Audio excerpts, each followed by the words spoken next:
Web serials இனி டிவிக்கு முன்பே சன் நெக்ஸ்ட் ஆப்ல ஜாலியா எல்லாருக்கும் முன்னாடியே பாருங்க. இப்பவே சன் நெக்ஸ்ட் ஆப்பை டவுன்லோட் பண்ணி சப்ஸ்கிரைப் பண்ணுங்க. என்னங்க சொல்றீங்க? வேலுவா உங்க தம்பியை பாத்தீங்களா? ஆமா, அந்த பில் ரோட ஆளுங்க முதல்ல வேலுவை தான் பிடிச்சி அடிச்சுட்டு இருந்தானுங்க. அதை பார்த்துட்டு தான் நான் போனேன். என்னங்க சொல்றீங்க?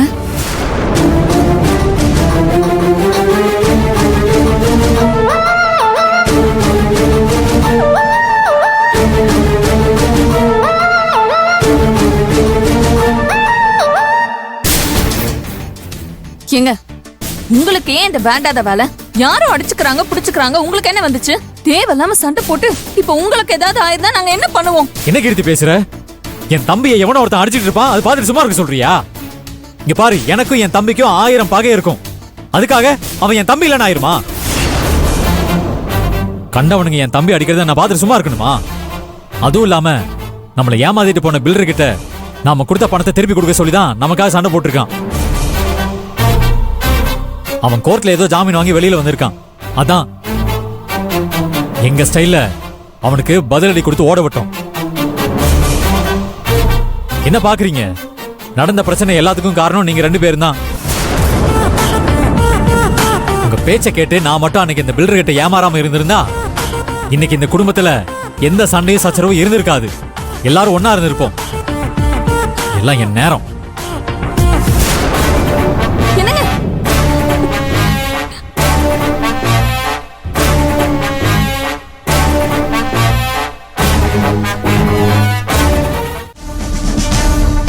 என்னடி கீர்த்தி, உன் புருஷன் இப்படி சொல்லிட்டு போறாரு? அண்ணன் தம்பிக்குள்ள பாசம் இல்லைன்னு பார்த்தா அப்படி சொந்தம் கொண்டாடிட்டு இருக்காரு.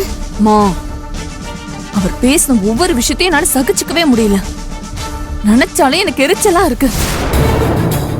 இவரே யாரும் அவங்கள பார்க்க கூடாதுன்னு ரூல்ஸ் போடுவாராம். அப்புறம் சாரே போய் தம்பியெல்லாம் பார்த்துட்டு வந்து நிப்பாராம். என்ன நடக்குதுங்க? எனக்கு ஒண்ணுமே புரியல. இந்த பாரு கீர்த்தி, உன் புருஷனுக்கு இந்த குடும்பத்தோட மூத்த புள்ளைங்கிற பாசம் வந்துருச்சு. எனக்கு இது சரியா படலடி. உன் புருஷனுக்கு கொஞ்சம் கூட தம்பி தங்கச்சி பாசம் எட்டி பாத்திரக்கூடாது. இதையெல்லாம் முளையிலேயே கிள்ளி விட்டுறணும். இல்லனா ஆலமரம் மாதிரி வளர்ந்து நம்மளையே காவு வாங்கிரும். பாரு கீர்த்தி, மாப்பிள்ளைக்கு உன்னை என்னைய விட்டா வேற யாரும் இல்லைங்கிற மாதிரி நினைக்கணும். அதுக்கு நீதான் அவரை சரி கட்டணும். இங்க பாரு, இப்பவே ஒரு பக்கம் தாயும் மகளும் பொண்ணு பாசத்துல ஃபங்க்ஷன் பண்ணணும்னு நினைக்கிறாங்க. என்ன, இன்னொரு பக்கம் உன் புருஷன் தம்பிக்கார மேல பரிதாபப்படுறதும் இதெல்லாம் ரொம்ப நல்லது கிடையாது. நான் சொல்லிட்டேன். இது எல்லாமே நீதான் பாத்துக்கணும். புரியுதா?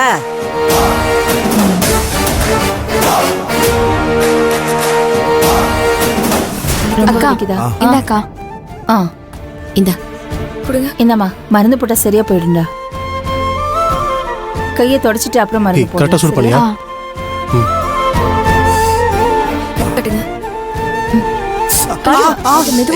மெதுவா சொல்லமா. இப்ப கத்துங்க. சண்டை போடுறதுக்கு முன்னாடி இதெல்லாம் யோசிச்சிருக்கணும். எப்பதான் கை நீட்டுற பழக்கம் உங்களை விட்டு போகுமோ? வேலுக்கா, வேலுக்கிட்ட அதெல்லாம் போகவே போகாது. அதெல்லாம் கூடவே பிறந்தது. இப்படி நீங்கெல்லாம் ஏத்தி விட்டு தான் அவர் இப்படி அடிதடிக்கெல்லாம் பழகி போயிருக்காரு. டேய் சும்மா கடுப்புல அழுத்தி கிழத்தி தேய்க்க போறாங்க. சாரிப்பா.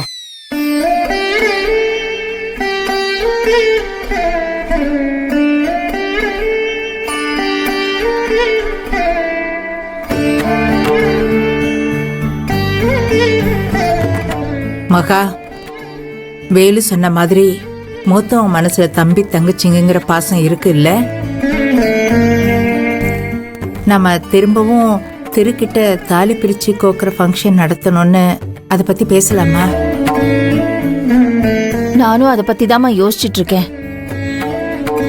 நேத்து நம்ம கிட்ட யார்கிட்டயும் உறவு வச்சுக்க கூடாது, யாரையும் பார்த்து பேசக்கூடாதுன்னு சொன்னவன் இன்னைக்கு தம்பி கிட்ட அவன் அறியாம பாசத்தை காமிச்சிருக்கான்.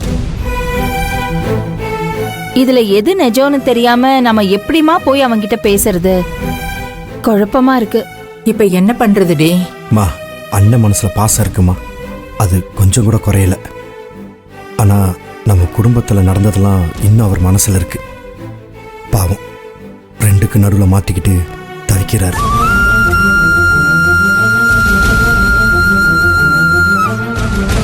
பூஜை தாலி கோக்குற விஷயத்த நாம ஆரம்பிச்ச உடனே என்கிட்ட பயங்கரமா கோவப்பட்டு பொங்கிட்டான்.